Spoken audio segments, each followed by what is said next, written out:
Oh, Oh god. go with all. That's so good. Dude. Oh my god. That was so good. That was on a, I didn't see the ball curve. Good. That was so good. I hope you flub your chip and make par from there. Nice par. Nice par.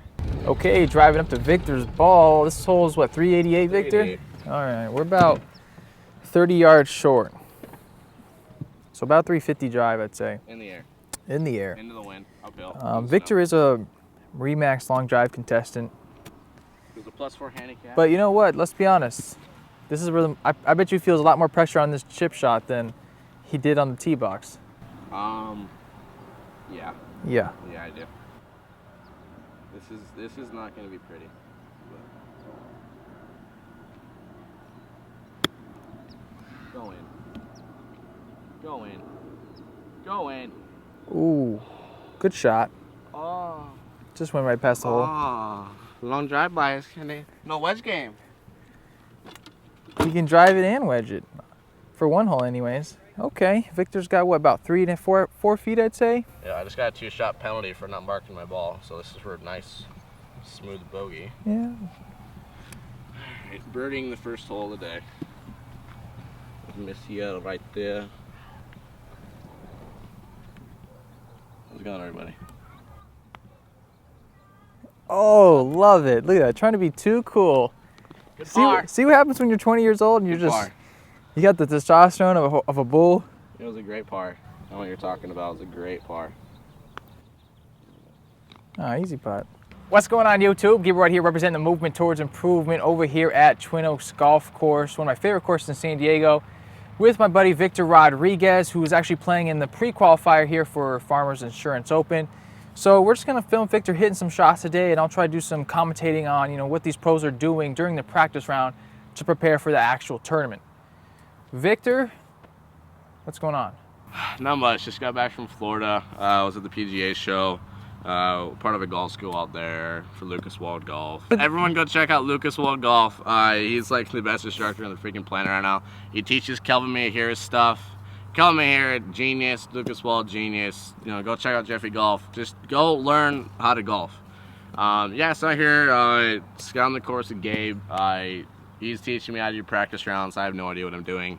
He's a pro at it. So, yeah, should get some good videos for you today. Get some good shots. Show a few shanks, and some more shanks. And I'll outdrive Gabe with a 4-iron. And I'll put money on that. All right, $20 on it then. Okay. Okay, so we're here on hole number 14 at Twin Oaks. Started on the back 9. This is an interesting hole because actually fairway maybe 240 out, 230, I'd say. Runs out. It jips down about 50 yards and then pops back up to the green. So you know, a lot of it always depends on where the pin placement is at for the tournament. Oh, this one will be back. It's gonna be back, yeah. So I don't mind hitting driver. So yeah, going farther up wouldn't be too bad. Yeah. So I'm gonna go driver. See what happens. I mean, usually what happens in the practice round is we're just trying to figure out where we want to be off the tee. Not necessarily what clubs we want to hit off the tee, because that can change if you're teeing off at 8 in the morning where it's a little colder, there's a little more dew on the ground.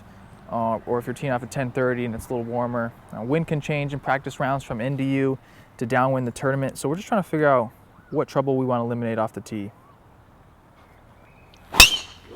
Okay, so Victor's about 50 yards short of the green by about 330-yard drive. You know, what's interesting too about these public courses is that, you know, you can get many different lies. You know, like you could get something that's bare lie right there, and then intermediate, and you could be in some, you know, light rough. You know, it's blotchy. So that's another thing too you got to consider. If you're going to hit drivers, if you're okay with, you know, maybe getting a funky lie as opposed to laying another 80 yards back. This pin's going to be, we got to see where the pin's at. You know, so a lot of times players are just, you know, hit a lot, you know, like Victor's doing right now, 2 or 3 shots from the fairway. Maybe to the front part of the green, middle part of the green, back part of the green, just seeing how it's going to react out of different lies. Pretty simple stuff. So here's a little yellow spot on the green. This is what they mark for the pin placements for tomorrow. So usually what they'll do is they'll have some sort of PGA official come out here and mark the pin placements the day before. So the grounds crew, superintendent who comes out here knows where to put the pin to cut out the holes.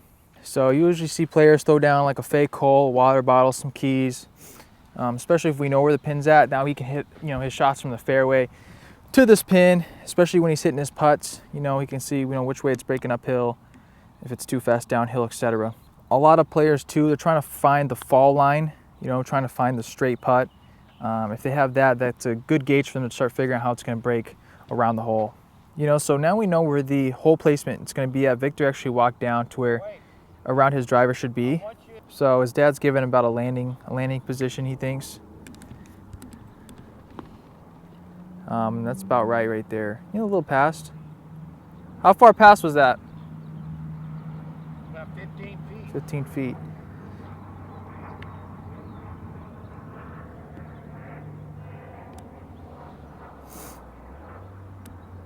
You're about 5 feet short. Better.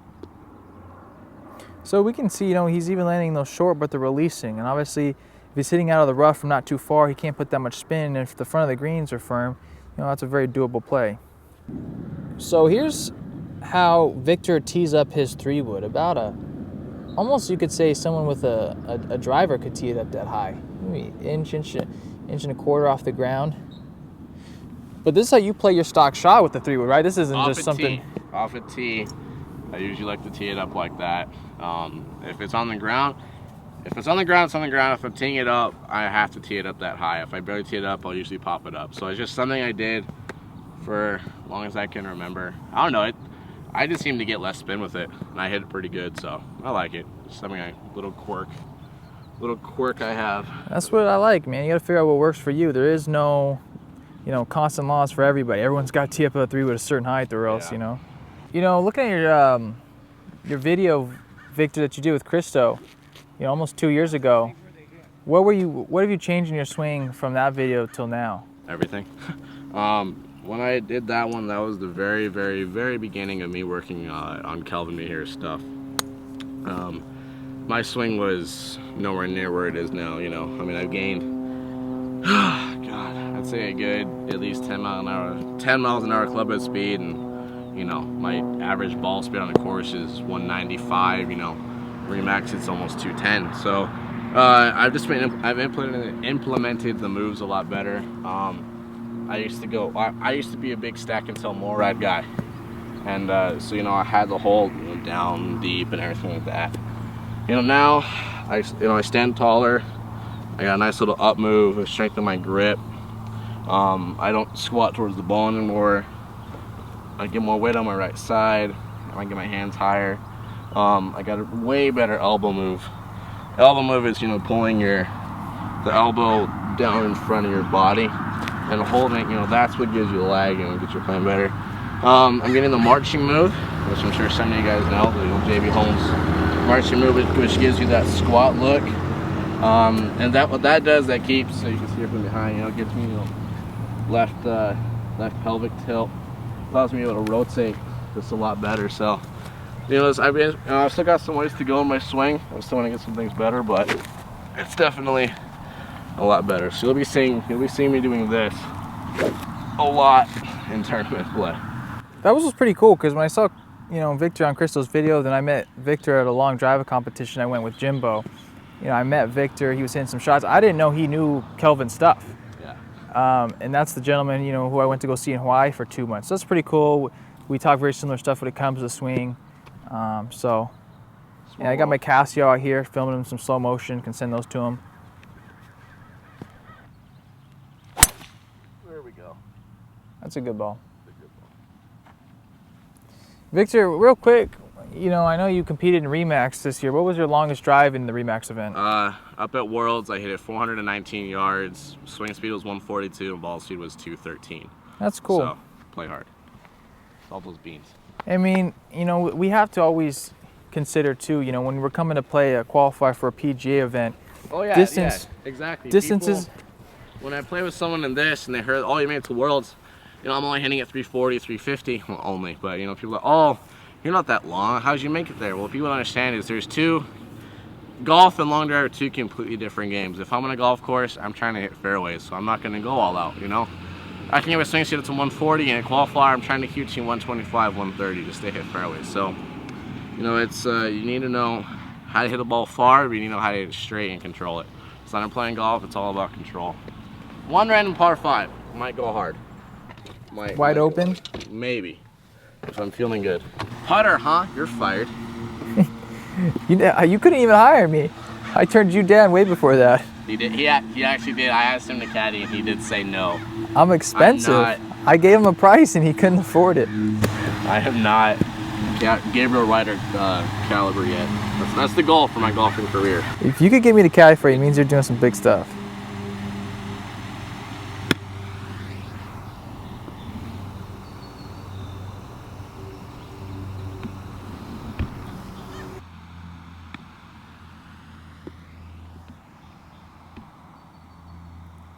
It's a good shot.